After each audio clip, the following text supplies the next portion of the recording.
السلام عليكم ورحمة الله وبركاته. بسم الله العظيم القدرة والشان، شديد البطش والبرهان، حافظ الدين والقرآن. بسم الله ما شاء الله كان وما لم يشأ لم يكن، ولا حول ولا قوة إلا بالله العلي العظيم. الحمد لله رب العالمين، والعاقبة للمتقين، والصلاة والسلام على أشرف المرسلين وعلى آله وصحبه أجمعين. أما بعد، فقد قال الله تعالى في القرآن العظيم والفرقان المجيد: أعوذ بالله من الشيطان الرجيم، بسم الله الرحمن الرحيم. وقل رب أدخلني مدخل صدق وأخرجني مخرج صدق واجعلني من لدنك سلطانا نصيرا. صدق الله العلي العظيم. وقال نبينا وحبيبنا وسيدنا وقرة أعيننا وثمرة فؤادنا محمد رسول الله صلى الله عليه وسلم: الدين النصيحة. صدق النبي صلى الله عليه وسلم. எல்லா புகழும் புகழ்ச்சியும் ஏக இறைவனாகிய அல்லாஹ் ஒருவனுக்கே உரித்தாகுக. அவரின் சாந்தியும் சமாதானமும் ஈருலக வேந்தர் முஹம்மது ரசூலுல்லாஹ் ஸல்லல்லாஹு அலைஹி வஸல்லம் அவர்களின் மீதும், அவர்களின் நடிச்சுவடை அப்படியே அடிவிரலாமல் பின்பற்றிய உத்தம சத்திய ஸஹாபாக்கள், தாபிஈன்கள், தபஉ தாபிஈன்கள், நாதாக்கள், ஷுஹதாக்கள், அவுலியாக்கள், நம் பெற்றோர்கள், உஸ்தாதுமார்கள், மனைவி மக்கள், இங்கே அமர்ந்திருப்பவர்கள், இன்னும் வர இருப்பவர்கள், நம் ஊர்வாசிகள், அயல்வாசிகள், கபர்வாசிகள், உலக முஸ்லிம்கள் அனைவர்கள் மீதும் என்றென்றும் குறைவின்றி நிறைவாக நின்று நிலவட்டுமாக. புனிதமான இந்த நாளில், அவனுக்கு பிடித்தமான இந்த இடத்தில் வல்லோன் அல்லாஹ் நம்மை ஒன்று கூட்டியதை போல, நாளை ஜன்னத்துல் ஃபிர்தௌஸ் என்னும் உயர்தரமான சுவனத்தில் கண்மணி முஹம்மது ரசூலுல்லாஹ் ஸல்லல்லாஹு அலைஹி வஸல்லம் அவர்களோடு நம்மையும் நம்மை சார்ந்த அத்துணை பேர்களையும் ஒன்று கூட்டி அருள் புரிவானாக. நோய்கள் அனைத்தையும் ஷிஃபாவாக்கி தந்தல் புரிவானாக. அன்பிற்குரிய அல்லாஹ்வின் நல்லடியார்களே, ஜனநாயகத்தை பாதுகாப்பதற்காக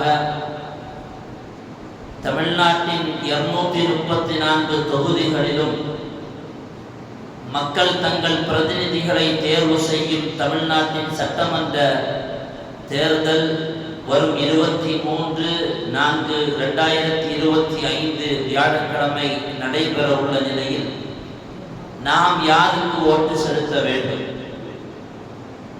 தட்பவெப்ப நிலையை கருத்தில் கொண்டு இப்போது ஆட்சிக்கு வந்தால், யார் வந்தால் சிறுபான்மையினரும் பெரும்பான்மையினரும், பெரும்பான்மையினரில் சமத்துவத்தையும் சகோதரத்துவத்தையும் மட்டுமே விரும்புகிறவர்களில் நல்லவர்களும் சமாதானத்தோடு வாழ வேண்டும் என்று நினைக்கிற அத்துணை பேர்களுக்கும் யார் ஆட்சிக்கு வந்தால் நன்றாக இருக்குமோ அவர்களை தேர்ந்தெடுப்பதற்கு நாம் கொஞ்சமும் யோசிக்காமல் ஓரணியில் ஓர் கை கோர்த்து சேர வேண்டிய நேரம் இது.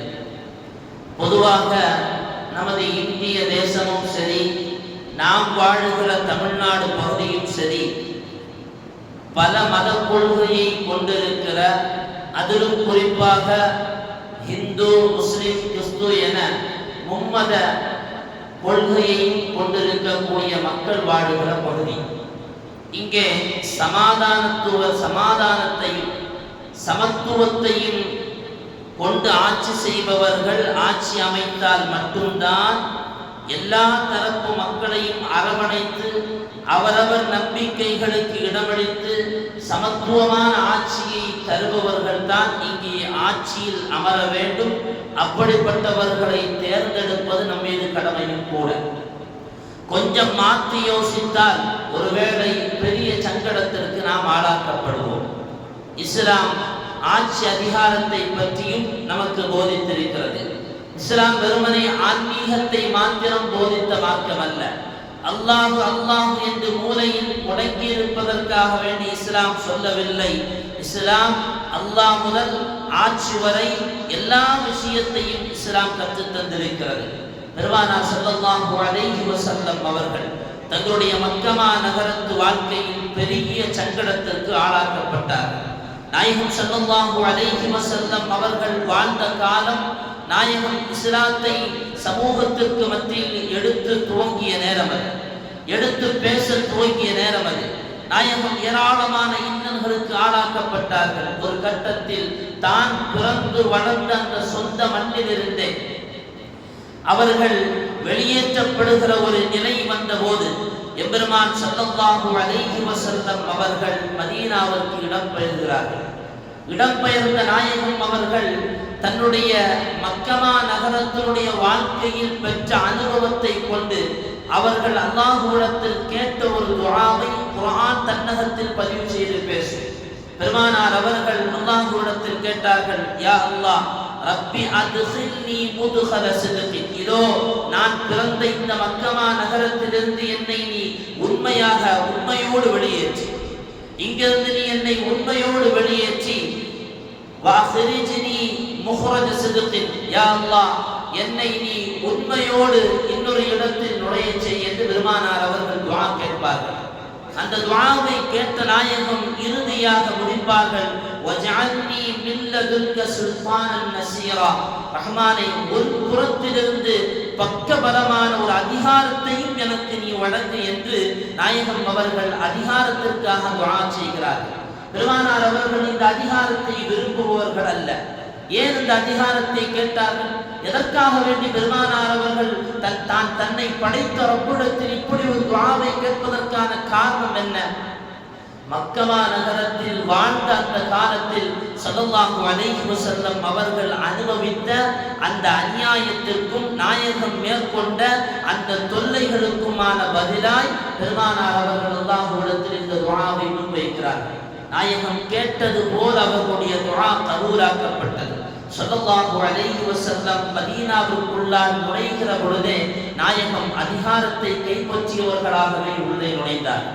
ஒரு ஜனாதிபதியாக, ஒரு கவர்னராக, ஒரு கவுன்சிலராக பெருமானார் அவர்கள் மதீனத்து மண்ணில் அத்தனை அதிகாரத்தையும் உள்ளடக்கிய தலைவராக தன் பாதத்தை பதிக்கிறார்கள். முஹம்மது ரசூலுல்லாஹ் அங்கே பல் சமயத்தை சார்ந்த மக்களும் வாழ்ந்து வந்தார்.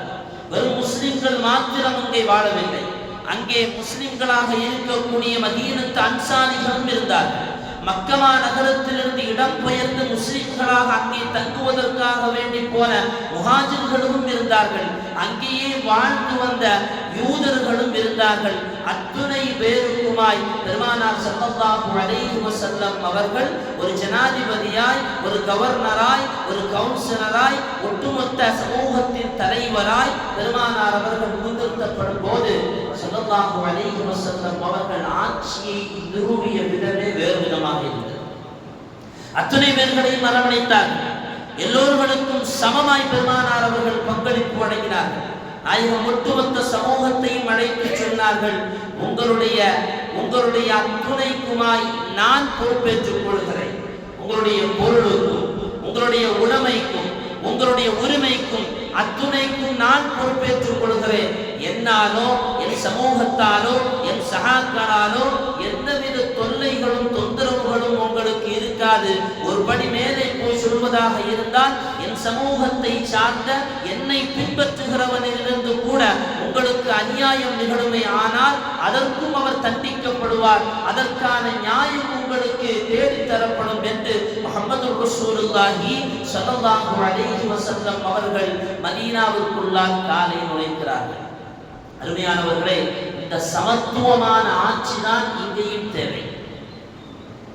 இங்கே வாழுகிற மக்கள் பல்சமயத்தை சார்ந்த மக்கள், பல கொள்கையை சார்ந்த மக்கள், பல தெய்வங்களை வணங்குகிற மக்கள், ஏன் தெய்வமே இல்லை என்று சொல்பவனும் இதே மண்ணில் வாழுகிற பொழுது அத்துணை பேருக்குமான ஒரு நல்லாட்சி இந்த சமூகத்தில் மரண செய்பவர்களை நாம் தேர்ந்தெடுக்க வேண்டும்.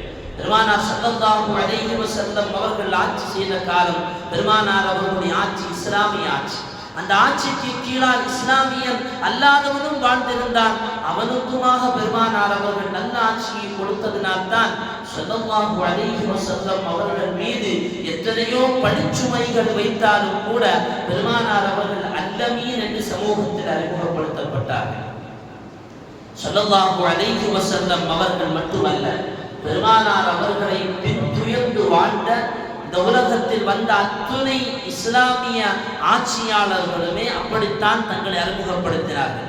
இதே இந்திய தேசத்தை ஆட்சி செய்த மன்னர்களில் ஒருவரான மன்னர் பகதூர் அவர்கள் தன்னுடைய வாழ்க்கையில் உருவிட்ட ஒரு வார்த்தை உண்டு. என்னுடைய ஒரு கண்ணு இஸ்லாமியன் என்று சொன்னார், என்னுடைய இன்னொரு கண்ணு ஹிந்து. என்னுடைய ஒரு கண் இஸ்லாமியன் என்று சொன்னால் என்னுடைய இன்னொரு கண் ஹிந்து. நான் இரண்டு பேர்களையும் ஒரு பார்வையிலேயே பார்க்கிறேன். ஒருவனுக்கு நான் ஒரு மாதிரியாகவும் இன்னொருவனுக்கு இன்னொரு மாதிரியாகவும் என் ஆட்சி இருக்காது என்பதை மிக அழகாக வார்த்தையில் வடித்தது மாத்திரமல்லாமல் வாழ்க்கையில் அப்படியே வடிவமைத்து காட்டியவர்கள் இஸ்லாமிய ஆட்சியாளர்கள் என்பதை வரலாற்று செய்திகள் மிக அழகாக சொல்லித்தரும். இங்கே தேவை, ஆட்சிக்கு வருபவர்கள் யாராக இருக்க வேண்டும், அவர்களுக்கான குணம் என்னவாக இருக்க வேண்டும், அவர்கள் இந்த சமூகத்தை எப்படி வழிநடத்த வேண்டும் என்றால் சமத்துவத்தோடு வழிநடத்த வேண்டும். பாரதூரம் இல்லாமல், பாரபட்சம் இல்லாமல், இந்துவாக இருந்தால், முஸ்லிமாக இருந்தால், கிறிஸ்துவனாக இருந்தால், எந்த ஜாதியை சார்ந்தவனாக இருந்தாலும், ஜாதியே இல்லை என்று வாழ்பவனாக இருந்தாலும் அத்துணை பேர்களுக்கும் ஒருபோல ஆட்சியை தருபவர்களை தேர்ந்தெடுப்பது முஸ்லிமாய நம்மீது கடமை. சையதுனா உமர் ரலியல்லாஹு அன்ஹு எப்படி ஆட்சியாளர்களை தேர்ந்தெடுத்தார்? உமருடைய ஆட்சி இந்த உலகத்திற்கு தேவை என்று மகாத்மா காந்தி முதல் இன்று வரை இருக்கக்கூடிய கெஜ்ரிவாலை தாண்டிய தலைவர்கள் கூட பேசிய ஹஜ்ரத் உமர் ரலியல்லாஹு அன்ஹுடைய ஆட்சி காலம் மாத்திரமல்ல, அவர்களுடைய ஆட்சிக்கு கீழாக கவர்னராக இருந்தவர்களையும் சையதுனா உமர் ரலியல்லாஹு அன்ஹு அவர்கள் அப்படித்தான் தேர்ந்தெடுத்தார்கள். உமர் ரலியல்லாஹு அன்ஹு அவர்கள் ஒரு இடத்தில் கவர்னர் தேவை, இரண்டு கவர்னர்கள் தேவை. இரண்டு பேர்களுக்கும் கடிதம் செல்கிறது. அந்த இரண்டு பேர்களும் கடிதத்தை பெற்றவர்கள் உமர் ரலியல்லாஹு அன்ஹு அவர்களை சந்திப்பதற்காக வேண்டி வருகை தருகிறார்கள். அதில் ஒருவர் உமர் ரலியல்லாஹு அன்ஹு அவர்களை சந்திப்பதற்காக வேண்டி முன்கூட்டியாகவே வருகிறார். வரும்போதே உமர் ரலியல்லாஹு அன்ஹு அவர்கள் அந்த நபரை கவனிக்கிறார்கள். நல்ல பகட்டான ஆடம்பரமான ஆடையை அணிந்து கொண்டு அந்த நபர் உமர் ரலியல்லாஹு அன்ஹு அவர்களுடைய சபைக்குள்ளால் நுழைந்து வருகிறார். ஆனால் நல்ல ஆட்சியார், ஆட்சித்திறம் படைத்தவர், நிர்வாகத்திறம் படைத்தவர் என்பது மதீனத்து மண்ணில் அவரை பற்றி பரவலாக பேசப்படும். அவர் உள்ளே நுழைந்து வருகிறார். உமர் ரலியல்லாஹு அன்ஹு அவர்கள் பார்க்கிறார்கள், ஆடம்பரமான ஆடையை அணிந்து கொண்டு வருகிறாரே என்று பார்க்கிறார்கள். வந்து அமர்ந்தவர், அவர் வந்த கொஞ்ச நேரத்திலேயே இரண்டாவது நபரும் வருகிறார். வரும்போது தன்னுடைய மேனியில் இருக்கக்கூடிய தூசிகளை எல்லாம் தட்டிக்கொண்டு அங்கும் இங்குமாக கசந்திருக்கக்கூடிய அந்த ஆடைகளை சரி செய்து கொண்டு ஒரு நபர் இழுத்துக் கொண்டு உமர் ரலியல்லாஹு அன்ஹுடைய சபைக்கு முன்னால் வந்து நிற்கிற போது உமர் ரலியல்லாஹு அன்ஹு அவர்களை பார்த்து சொல்லுவார், அமீருல் முஃமினீன் அவர்களை என்னை மன்னிக்க வேண்டும், என்னை மன்னிக்க வேண்டும். நான் வரும்போது ஒரு மூதாட்டி, அவர் அமர்ந்து வந்த கழுதை ஒரு பாறைக்கல்லுக்கு இடையில் அதனுடைய காது மாற்றிக் கொண்டதினால் அதை எடுப்பதற்கு சிரமப்பட்டு கொண்டிருந்தார். அதை பார்த்து விட்டு வருவதற்கு எனக்கு மனமில்லை. எனவே அந்த காலை, அந்த கழுதையினுடைய காலை அதிலிருந்து விலகச் செய்து விட்டு நான் வருகிறேன். எனவே தாமதம் ஏற்பட்டு விட்டது, என்னை மன்னிக்க வேண்டும் என்று சொன்னபோது பக்கத்தில் இருந்த முதல் நபர் கவர்னர் பொறுப்புக்காக பகட்டான ஆடை அணிந்து வந்தாரே, அவர் சொல்லுவார், கவர்னர் பொறுப்பிற்காக வருகிற நீங்கள் ஏதோ எங்கேயோ ஒரு மூதாட்டி அவருடைய கழுதை மாற்றிக் கொண்டதினால் இதை பார்த்து கொண்டு இறக்கப்படுவதா, இதுவல்லவா முக்கிய, முதலில் வர வேண்டாமா என்று கடித்து பேசுவார். ஜனாதிபதி உமர் ரலியல்லாஹு அன்ஹு அவர்களுக்கு வந்தார். கொஞ்ச நேரத்தில் ஒரு பெண் அல்லது ஒரு பெண் குழந்தை, ஒரு சிறு குழந்தை ஓடி வந்து உமர் ரலியல்லாஹு அன்ஹுடைய மடியில் அமர்கிற பொழுது உமர் ரலியல்லாஹு அன்ஹு அவர்கள் அந்த குழந்தையை கொஞ்ச ஆரம்பித்தார். குழந்தையை பார்த்தால் எந்த உள்ளமும் கொஞ்சம் இரக்கத்தை பெற்றுவிடும். ரலியல்லாஹு அன்ஹு அவர்கள் அந்த குழந்தையை மடியில் வைத்து கொஞ்ச ஆரம்பிக்கிற பொழுது அதை கசப்பு பார்வையோடு அந்த முதல் நபர் பார்க்க துவங்குகிறார். சையதுனா உமர் ரலியல்லாஹு அன்ஹுவுடைய பார்வையின் உள்ளர்த்தத்தை புரிந்து கொண்டவர்கள் அவரை பார்த்து கேட்பார்கள், உங்களுக்கு குழந்தை உண்டா? ஆமாம் உண்டு. எப்படி நடந்து கொள்வீர்கள்? நான் வீட்டிற்குள்ளால் நுழையும் போதே என் சத்தத்தை உணர்ந்து கொண்ட என் குழந்தைகள் கப்சிப்பியன சத்தத்தை அடைத்துக் கொண்டு ஒரு மூலையில் அமர்ந்து விடுவார்கள். அவரும் திறமையோடு நான் இருக்கிறேன் என்று ரலியல்லாஹு அன்ஹு அவர்களிடத்தில் அவர் திமிரோடு பேசிய போது சையதுனா உமர் ரலியல்லாஹு சொல்லுவார்கள், சொந்த குழந்தைக்கு மேல் கூட அக்கறை இல்லாத உம்மை ஒரு உம்மத்தை முஹம்மதியாவுடைய கவர்னராக எப்படி நியமிப்பது? அந்த சமூகத்து மக்கள் மீது எப்படி இரக்கத்தோடு நடந்து கொள்வாய்? அவர்களுக்கு ஒரு தேவை, ஒரு கவலை என்று சொன்னால் எப்படி நீ முன்வரிசையில் நிற்பாய்? வரும்போதே பகத்தோடும் பேசும்போது அகம்பாவத்தோடும் பேசுகிற உன்னை ஒருபோதும் கவர்னராக நியமிக்க முடியாது என்று சையதுனா உமர் ரலியல்லாஹு அன்ஹு அவர்கள் அவரை நிராகரிக்கிற பொழுது ஆடையில் கசைந்தவராக அழுக்கோடு வந்து அமர்ந்த அந்த நபர் சொல்லுவார், அமீருல் முஃமினீனே, எனக்கு 3க்கும் அதிகமான குழந்தைகள் இருக்கிறார்கள். என் குழந்தைகளை நான் வாரி கொஞ்சுவேன். வரும்போது கூட என்னுடைய இளைய மகன் என்னை வெளியில் விடாமல் என்னோடு இணங்கி கொண்டதினால் என்னுடைய சட்டை கூட கிழிந்து விட்டது. நான் அவ்வளவு பாசமாக இருப்பேன் என்ற போது சையதுனா உமர் ரலியல்லாஹு அன்ஹு அவர்கள் அந்த 2வது நபரை கவர்னராக நியமிக்கிறார்கள் என்று வரலாற்று செய்தி சொல்லித்தரும். அருமையானவர்களே, ஆட்சியில் வருபவன் அவனிடத்தில் பணம் தேவையில்லை. அவன் பகட்டோடு அல்லது உயர்தரமான வாகனங்களில் வந்து இறங்க வேண்டும் என்பது தேவையில்லை. அதுவெல்லாம் பார்க்கப்படுகிற காலம் இதுதான். ஒரு ஸ்டேஷன்ல போகும்போது ஒருத்தர் சொல்றார், ஒரு முஸ்லிம் அல்சா கையில தங்க மோதிரம்லாம் போட்டிருக்காரு. இஸ்லாமியருக்கு இது கூடாதுன்னு சொல்லும் போது இதெல்லாம் இருந்தா தான் அசரத்து இன்னைக்கு நமக்கு மதிப்பு. இதெல்லாம் இருந்தா தான் 4 பேர் மதிப்பான். காவல்துறைக்குள்ள போனோம், நம்ம பேச்சு கௌரவமா இருக்கணும், அங்க எடுப்படணும்னு சொன்னா இதெல்லாம் இருக்கணும். இதெல்லாம் இருந்தா கபர் போயிருமப்பா, கபர் நாசமா போயிருமே. துன்யாவுக்கு வேண்டுமானால் இதுவெல்லாம் ஏற்றுக்கொள்ளப்படுவதை போல நீ பேசலாம், ஆனால் கபர் வீணாகி விடுமே. அருமையான சகோதரர்களே, உமர் ரலியல்லாஹு அன்ஹு அவர்கள் ஆட்சியில் அமர்த்தியவர் யார்? மனிதாபிமானம் உள்ளவரை தேர்ந்தெடுத்து சையதுனா உமர் ரலியல்லாஹு அன்ஹு ஆட்சியில் அமரச் செய்கிறார்கள். முதலில் தேவை இரக்கமுள்ளவர்கள். இதே இந்திய தேசத்தில் 2014க்கு பின்னால் நடந்த ஆட்சி அதிகாரத்தினுடைய கொடுமை இங்கே சொல்லி மாள முடியாத விஷயம். எத்தனையோ செய்திகளை சொல்லலாம். சிஏ, என்ஆர்சி என்று, அதற்கு முன்பிருந்தே மாற்று இறைச்சி என்று, அதற்கு பின்பிருந்து தொலாக்கு என்று மக்களை வாட்டி வதைக்கிற ஆட்சியை தருபவர்களோடு கைகோர்த்து நிற்கிற எந்த ஆட்சியாளராக இருந்தாலும் அவர்களை தைரியமாக எதிர்கொள்வதும் நேரடியாக எதிர்ப்பதும் முஸ்லிம் சமூகத்தினுடைய தற்கால கடமை. நேரடியாக எதிர்க்க வேண்டும். பெருமானார் ஸல்லல்லாஹு அலைஹி வஸல்லம் அவர்கள் இந்த சமூகத்தில் ஆட்சியை தருகிற பொழுது அவருடைய ஆட்சி தளத்திற்கு கீழால் எல்லா சமூகத்தினரும் வாழ்ந்தார்கள். அத்துணை பேர்களுக்குமாக பெருமானார் அவர்கள் சமாதானமான ஆட்சியை ஒழுகிறார்கள். இந்த ஆட்சியில் நாம் தெளிவாக யாருக்கு ஓட்டு போட வேண்டும் என்ற சிந்தனையோடு இருக்கும் போது இதில் மிக முக்கியமாக நாம் ஆயுதமாக எடுக்க வேண்டிய ஒரு விஷயம் ஒற்றுமை. அல்லாஹ்வுடைய கிருபையினால் அல்லாஹ் அந்த ஒற்றுமையை இந்த தேர்தலில் அழகான வாய்ப்பாக அமைத்து தந்திருக்கிறார்.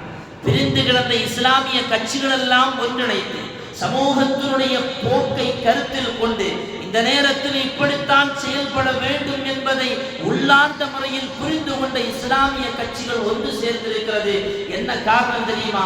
பெருமானார் ஸல்லல்லாஹு அலைஹி வஸல்லம் அவர்களுக்கு வழங்கப்பட்ட குர்ஆன் பேசும் வஅதீஉல்லாஹ வ ரசூல், அல்லாஹ்வுடைய ரசூலுக்கும் நீங்கள் கட்டுப்படுங்கள், வலா தனாஸஉ, நீங்கள் சண்டை போட்டுக் கொள்ளாதீர்கள், நீங்கள் சண்டை போட்டுக் கொள்ளாதீர்கள், ஒருவருக்கு ஒருவர் விட்டு கொடுத்து வாழுங்கள். அப்படி இருந்தால்தான் உங்களுக்கு இடையில் ஏற்படுகிற சண்டை சச்சரவுகள் நீங்கினால்தான் வெற்றியை நீங்கள் சந்திப்பீர்கள். சிரமத்தில் பொறுமையோடு இருங்கள் என்கிற ஆயத்தை முன்வைத்துக் கொண்டு இஸ்லாமிய கட்சிகள் எல்லாம் ஒன்று சேர்ந்திருக்கிற இந்த நேரத்தில் கொஞ்சம் சிட்டுக்குருவிகள் மாத்திரம் திசை மாறி பறப்பதற்காக வேண்டி முயல்கிறது. அந்த சிட்டுக்குருவிகளை வலை போட்டு இங்கே இருக்க வேண்டிய கடமை நமக்கு உண்டு. மன்னர் அக்பர், அரசர் அக்பர் தான் வந்து ஆட்சி தளத்திற்கு கீழால் வாழ்கிற மக்கள் கவர்னர்களை எல்லாம் அழைத்துக் கொண்டு மரண தருவாய் எல்லா கவர்னரையும் அழைத்துக் கொண்டு அவர்கள் கையில் இருக்கக்கூடிய ஈட்டிகளை எல்லாம் ஒன்றிணைத்து அதை ஒரு கெட்டு போட்டு இருக்கக்கூடிய கவர்னர் ஒவ்வொருவருடைய கையிலையும் மாறி மாறி கொடுக்கிறார். கொடுத்து விட்டு சொல்லுவார், அதை உடையுங்கள் என்பதால் முயற்சி செய்கிறார்கள். கெட்டு போடப்பட்ட அந்த ஈட்டிகளை உடைக்க முடியவில்லை. திரும்ப மன்னர் கவர்னர் அக்பர் அவர்கள் அந்த கெட்டை அப்படியே வாங்கி அதை அவிழ்த்து விட்டு ஒவ்வொருவருடைய கையிலும் கொடுத்து விட்டு சொல்லுவார், அதை உடையுங்கள் என்பதாக மிக இலகுவாக ஒவ்வொன்றாக உடைத்து விடுவார். அக்பர் சொல்லுவார், இதுதான் ஒற்றுமைக்கான வரம். ஒற்றுமை இல்லாமல் சீர்குலைந்து இருந்தால் எவ்வளவு பெரிய அரசாங்கத்தை நாம் வைத்திருந்தாலும் இந்த சமூகம் மிக இலகுவாக சின்னாபின்னமாக்கப்பட்டுவிடும். எனவே கடைசி வரையிலையும் நீங்கள் ஒற்றுமையோடு பயணித்துக் கொள்ளுங்கள் என்று மன்னர் அக்பர் அவர்கள் அவருடைய ஆட்சித்தளத்திற்கு கீழால் இருந்த கவர்னரை வழியாக இந்த சமூகத்திற்கு உணர்த்துகிற செய்தி, அருமையானவர்களை ஒற்றுமையோடு பயணிக்க வேண்டும். இறைவனின் கிருபையினால் இந்த ஆட்சி, இந்த தேர்தலின் நேரத்தில் எல்லா கட்சிகளும் ஒன்று சேர்ந்திருக்கிற இந்த நேரத்தில் கொஞ்ச பேர்கள் மாத்திரம் கவர்ச்சிக்காக வேண்டி, நடிப்பிற்காக வேண்டி, யாரோ ஒருவருக்காக வேண்டி தன்னுடைய எல்லா அலுவல்களையும் விட்டுவிட்டு, தன்னுடைய எல்லா மரியாதைகளையும் விட்டுவிட்டு ஒருவருக்கு பின்னால் ஓடுகிறார். பார்க்கிற இணையதளங்களுடைய எல்லா காட்சிகளிலும் அவன் எதற்காக பின்னால் ஓடுகிறான் என்று கேள்வியை தொடுக்கும் போது அவனை பார்க்கறதுக்காக வேண்டி ஓடுறேன்னு பதில் சொல்லும். கொஞ்சம் கூட நாவு பூசா அவனை பார்க்கறதுக்கு ஒரு பொம்பளை 25 வருஷமா நான் காத்திருக்கிறேன். ஏது முஹம்மது ரசூலுல்லாஹ்வை பார்க்கறதுக்கு காத்திருந்த மாதிரி, அல்லது அமீருல் முஃமினீனை பார்ப்பதற்கு காத்து 20 வருஷமா தவம் இருந்த நீ என்ன நேற்று மௌத்தா போயிருந்தா நரகத்துக்கு இல்லாம அழகா அல்லாஹ் பாவங்களை மன்னிச்சிருப்பான். 25 ஆண்டு காலங்கள் 23 ஆண்டு காலங்கள் எதற்கு காத்திருக்க வேண்டும்? அருமையான சகோதரர்களே, இந்த சமூகத்தில் இந்திய தேசத்திலும் தமிழகத்திலும் மக்கள் ஒடுக்கப்படுவதற்காக வேண்டி சனாதனத்தை மாத்திரமே முக்கிய காரணமாக வைத்துக் கொண்டு ஆட்சியை அமைக்க வேண்டும் என்று துடிப்பவர்களுக்கு இந்த சமூகத்தை இரையாக்கி விடாதீர்கள். அருமையான இளைஞர்களே, அல்லாஹ்விடத்தில் பதில் சொல்ல வேண்டும். குல்லுக்கும் ராயின் வ குல்லுக்கும் மஸ்ஊலுன் அன் ரஅய்யத்திஹி. பெருமானார் ஸல்லல்லாஹு அலைஹி வஸல்லம் அவர்கள் சொன்னார்கள், உங்களில் ஒவ்வொருவரும் பொறுப்புதார். அது தகப்பன் மாத்திரமல்ல, தாய் மாத்திரமல்ல, இந்த நேரத்தில் ஓட்டு செலுத்துகிற, வாக்கு செலுத்துகிற உரிமை பெற்றிருக்கிற, வயதிற்கு வந்து அதற்கான தகுதி படைத்த அத்துணை பேர்களும் ரப்பிடத்தில் பதில் சொல்ல வேண்டும். ஒருவேளை சமூகம் எல்லாம் ஒற்றுக்கட்டையாக நின்று கொண்டு ஒருவரை அமைத்துக் கொண்டால், இவர் ஆட்சிக்கு வந்தால் இங்கே நல்ல மாற்றம் ஏற்படும், மக்கள் சமாதானத்தோடு வாழுவார்கள் என்ற கருத்தோடு ஓரணியில் நிற்கிற பொழுது நீ மாத்திரம் யாருக்காக வேண்டியோ, எதற்காக வேண்டியோ, எந்த பிரயோஜனம் இல்லாமல் அவனுடைய கவர்ச்சிக்கும் நடிப்பிற்கும் அடிமையாகி போய் நீ ஓட்டை அல்லது வாக்கை வீணாக்குவை என்று சொன்னால் அல்லாஹ்விடத்தில் பதில் சொல்ல வேண்டும். அந்த ஒரு பாவத்திற்கு நாம் ஆளாக வேண்டாம். சையதுனா ஷாதி ரஹ்மத்துல்லாஹி அலைஹி அவர்கள் ஒரு செய்தியை சொல்லுவார்கள். புத்திசாலியான மனிதன், அலபுத்தி மனிதன், புத்தியே இல்லாத மனிதன் என்று 3 வகையாக மனிதர்களை அல்லாமா ஷுஐப் ரஹ்மத்துல்லாஹி அலைஹி அவர்கள் பிரிப்பார்கள். ஒன்று அர்ரஜுலு தாம், பரிபூர்ணமான மனிதன். யார் தெரியுமா? அல்லதி லஹு ரஅயுன் வ ஹுவ யஸ்தஷீரு. அவன் சொந்தமான புத்தி அவனுக்கு இருக்கும், சுய புத்தி இருக்கும். அதே நேரத்தில் அந்த புத்தியை கொண்டு சிந்திப்பது மட்டுமல்லாமல் அடுத்தவர்களிடத்தில் தன் விஷயத்தில் ஆலோசனையும் பெறுவார். இவன் பரிபூர்ணமான மனிதன். அந்நிஸ்பு அர்ரஜுலு நிஸ்பு தாம், பரிபூர்ணம் இல்லாத பாதி மனிதன். இவன் சொந்த புத்தி இருக்காது, ஆனால் அதே நேரத்தில் தன்னுடைய தேவைகளை நிறைவேற்றுவதற்காக வேண்டி என்ன செய்யலாம் என்று அடுத்தவர்களிடத்தில் ஆலோசனை பெறுவான். இவன் 2வது மனிதன்.